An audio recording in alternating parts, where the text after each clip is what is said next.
joke of a judge sent me. Play some meat grinder.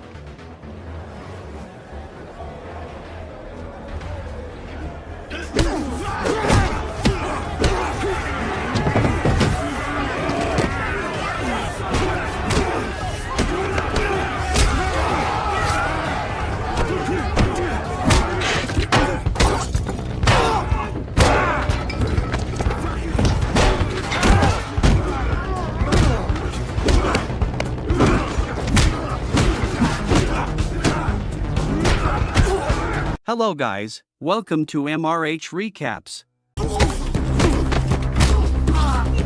Today we'll discuss a film entitled Avangment.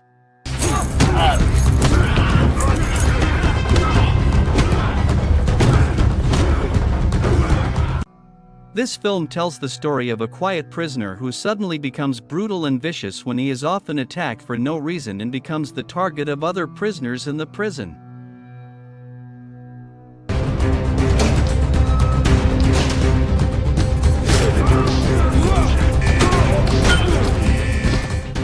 Without further ado, let's get straight to the storyline.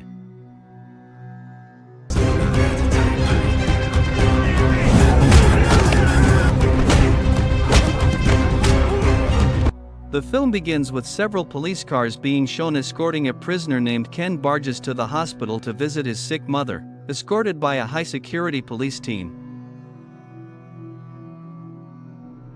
When he arrived at the hospital, the doctor told him that Ken's mother had just died, and if Ken had arrived a little earlier, he might have had a chance to say goodbye to his mother.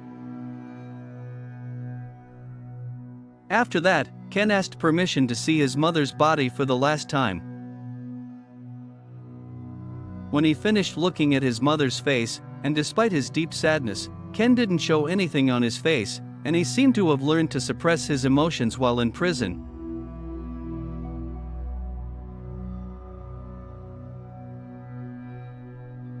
While in the elevator, Ken unexpectedly starts beating up the guards.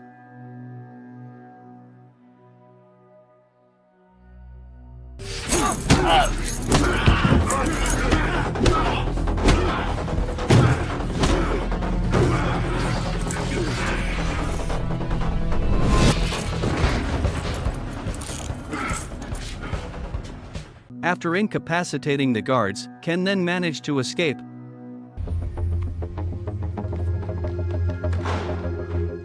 Moments later, Ken is seen trying to enter a private bar, but he is stopped by the bar's guards and is able to easily knock them out and quickly enter the bar.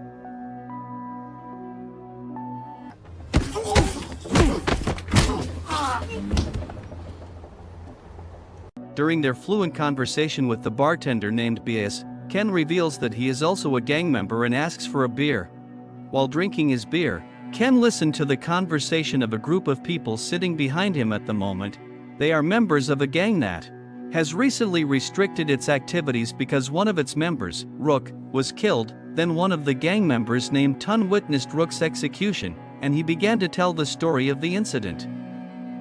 Tun said that when they were selling drugs at their usual transaction place, they suddenly realized that someone was standing near them and staring at them in the darkness of the night. While Tun is busy with his customer, Rook then approaches him fearlessly and tries to find out what the person wants and why he is staring at them. When the person didn't answer, Rook became angry and tried to hit his face. But suddenly, Rook was attacked by the man with a knife, which caused his hand to be cut off. Tun later confirmed that after seeing the incident, he chased the killer and made him run away in fear. When Tun said that, Ken laughed and started to mock Tun because he thought Tun was not tough enough to make someone run away. Then Ken also emphasized that Tun was lying, and it turned out that Tun was the one who actually ran away like a coward after Rook fell. Tun, who heard this, immediately became emotional with Ken's words. Tun then denied everything and started threatening him. All the gang members there then followed him and got ready for a brawl, but when Ken said that he was actually the one who killed Rook, they all backed away in fear.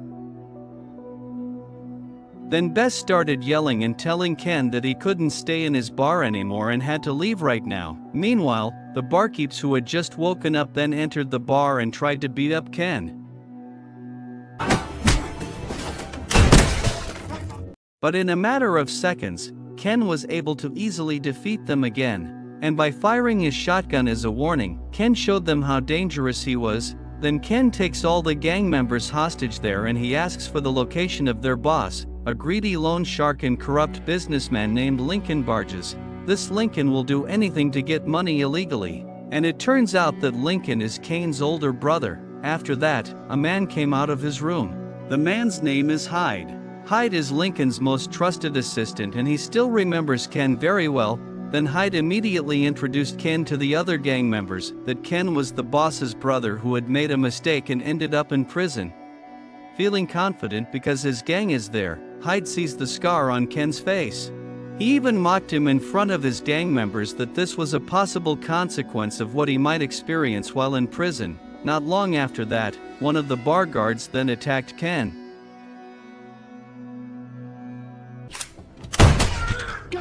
As the guard felt so much pain, he started screaming in fear. So Ken decided to kick his face and make him pass out.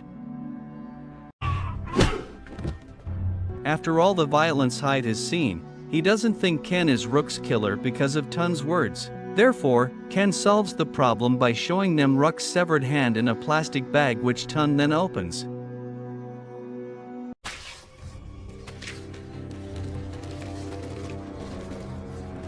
Jesus fucking Christ! Now everyone there knows that Ken is a cold-blooded sniper with a gun in his hand. Then they had no choice but to obey his orders. After cornering Hyde and his men, Ken then blames Hyde and Lincoln for imprisoning him and then orders him to contact Lincoln to come to his private bar right now. I need you to come down to the jockey. After Hyde contacts Lincoln, Ken doesn't mind people there knowing how he became who he is today. He began to tell his story. A few years ago, when Kane was still a struggling boxer, he approached his older brother Lincoln and asked for money to start a business. Lincoln at that time was playing cards with his gang, namely Rook and his accountant named Stocks. There, it turns out that the three of them had lost their bet on Kane because he could not lose a boxing match. Before Lincoln could respond to Ken's request, Rook then scolded Ken for his ridiculous offer and then insulted him. Agreeing with Rook's words, Lincoln actually preferred not to lend him the money because Ken's history was too bad. But before Ken left, Lincoln stopped him and said that he could lend him money if Ken did some work in return. With no other choice, Kent immediately accepted the job without knowing what the job was.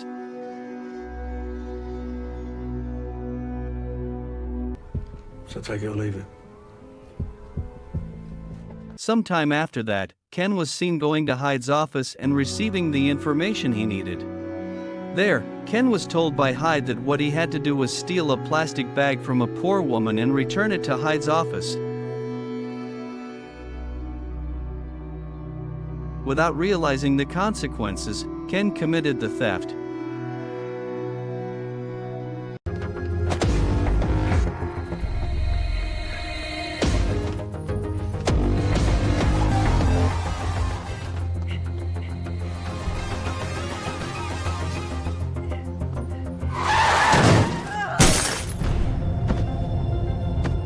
And Ken, who felt sorry for the woman, suddenly fell silent and was immediately arrested by two policemen who happened to be on guard around the scene.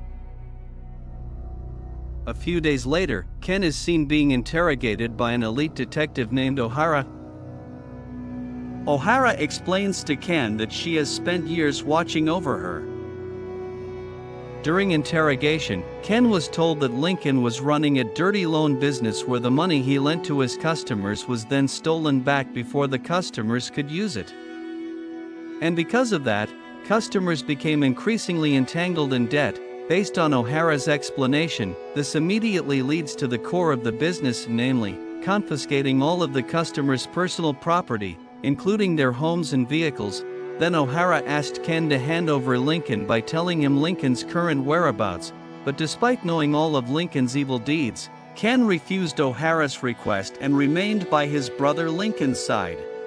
Because Ken refused to tell where Lincoln was, O'Hara then sentenced that Ken had now dirtied his hands in 3 cases, namely robbery, murder, and organized crime.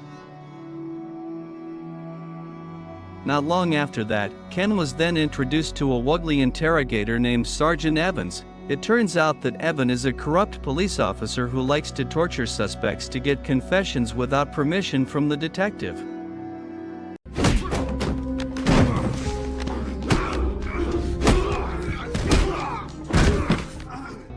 And sure enough, Ken was seen being beaten up by Evan.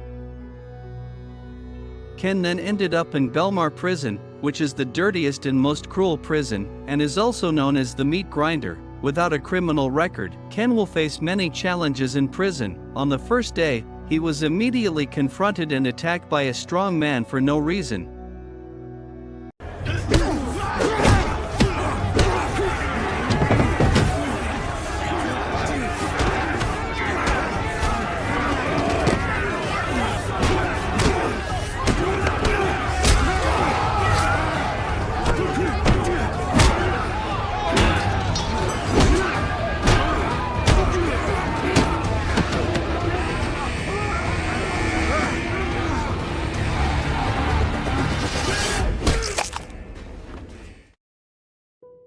Because of this incident, Ken gets metal dentures. It makes him look very dangerous. Then it was seen that his mother, who was still alive at that time, immediately visited Ken in prison. There, his mother tells Ken that Lincoln blames Ken for his imprisonment, so she will not take any action. Hearing this, Ken felt that his loyalty to Lincoln was useless. And it turned out that Lincoln had left him in prison. Despite the fact that Lincoln was the reason he was in prison in the first place, Ken remains in good spirits and asks his mother to make sure Lincoln calls him.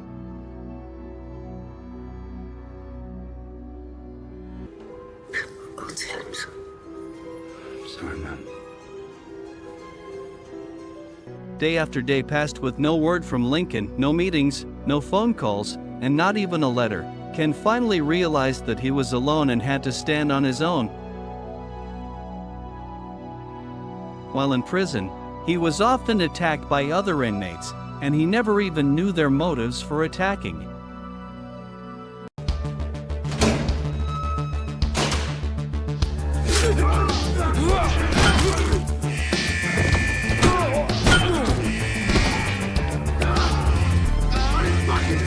But Ken had no choice but to defend himself, so he began a challenging physical and mental training program to prepare himself for the coming assault. The next day, as usual in the prison yard, he then got into a fight with two other prisoners.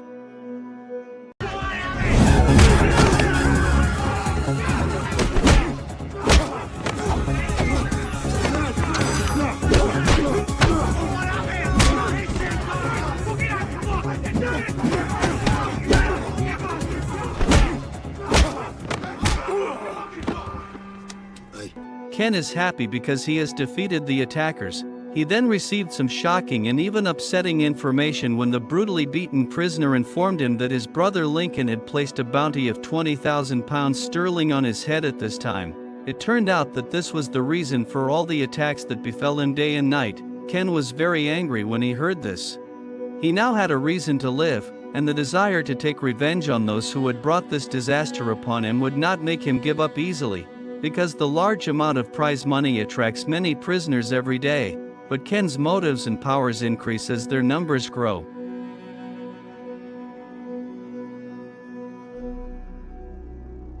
After the fight Ken had been in had resulted in injuries, then there were a few months of additional punishment and a few days in solitary confinement.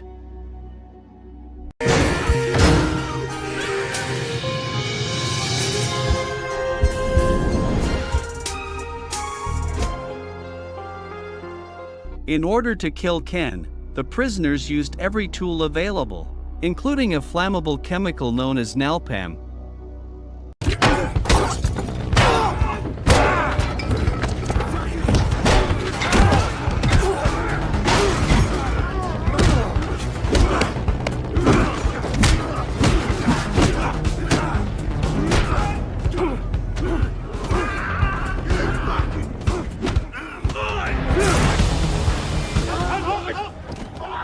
and it was that liquid that caused part of his face to burn. Ken slowly turns into a monster thirsting for red water that he can't even recognize himself. Ken now thinks more strongly that his goal is to survive, and in this way, he shows no mercy to anyone. Even the prison guards were overwhelmed, and some of them were seriously injured.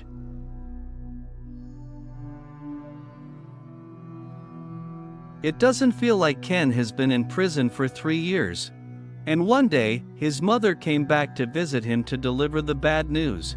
Ken was told that his mother was suffering from pancreatic cancer and that he might not be able to see her again. Hearing this, Ken was immediately unable to explain to his mother how terrible something Lincoln had done was. Right now, Lincoln is her only confidant. Some time has passed, and Ken's mother's condition has worsened.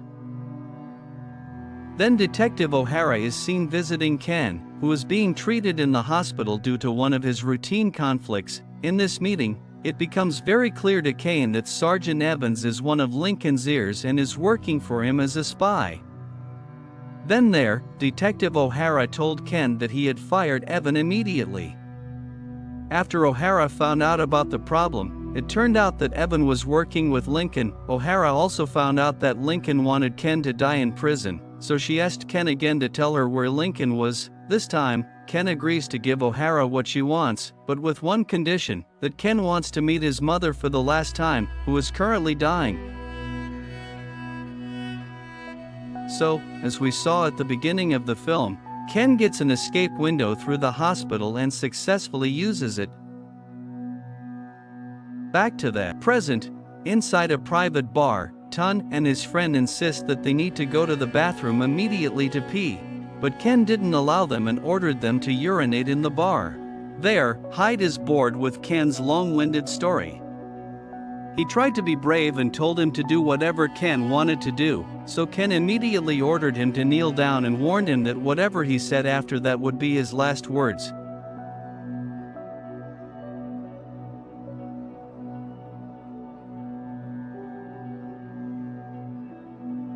At the same time, Lincoln then arrives with 3 of his men, and he is surprised to see Ken in his private bar.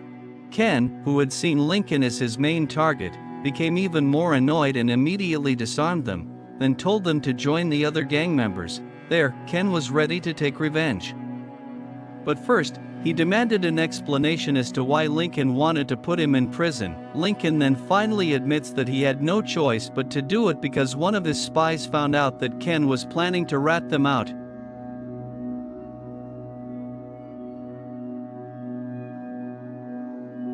Ken, who had been informed by Evan, immediately told Lincoln that he had been deliberately set up and arrested by the police. Therefore, instead of trusting his own brother, Ken chose to trust a corrupt police officer who no longer worked for Lincoln. Because Ken recently met Evan at his new job, and after a pretty fierce fight, Ken finally knocked him out with a hammer blow to the head.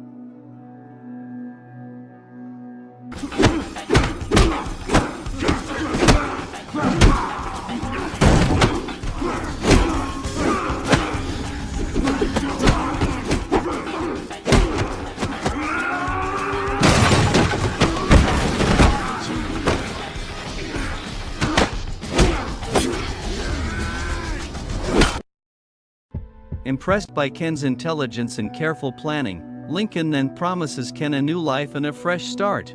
But Ken ignored Lincoln's words, and he immediately shot Hyde in the head because he was too noisy. Shove it up your fucking Lincoln, who still can't accept the horrific death of his best assistant, then faced another attack from Ken, namely, when Ken showed him his current remaining balance. It was hard for him to believe it, but there was only £1,500 left in his account. It turns out that Ken also visited Stock's residence. When he approached Stock's tried to intimidate Ken by pulling out his gun. But Ken took it as a joke and easily disarmed him. In exchange for his life, Stock agrees to give Ken anything he wants, Then Ken told Stoke to donate all the money, amounting to £22 million in Lincoln's account, to the families affected by Lincoln's loan business. Now Lincoln has nothing but his own gang. Lincoln then thought that Ken would fall tonight because he only had 2 bullets left for him, and there were 10 of them.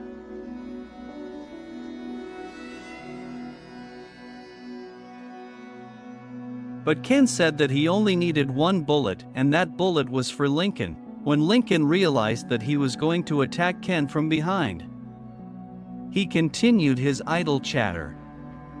While Kane was distracted by Lincoln's words, he then hit Ken's head with a bottle and immediately triggered a fierce fight there.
Until finally, only B, Lincoln, and Ken were left.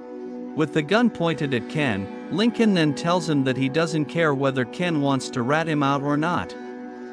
Lincoln had put a bounty on Ken's head simply because he had ruined his reputation among his peers.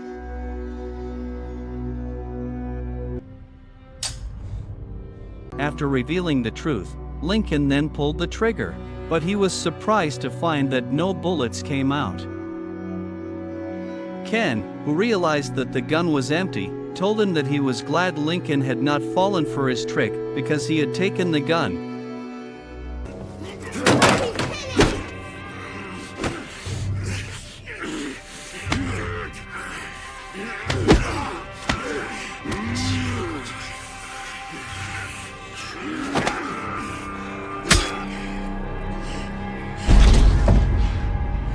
And finally, Lincoln is punished for his evil actions with a stab from his brother Ken. After killing Lincoln, now only 1 base is left, and Ken apparently has no desire to kill a woman, and he immediately leaves BAS.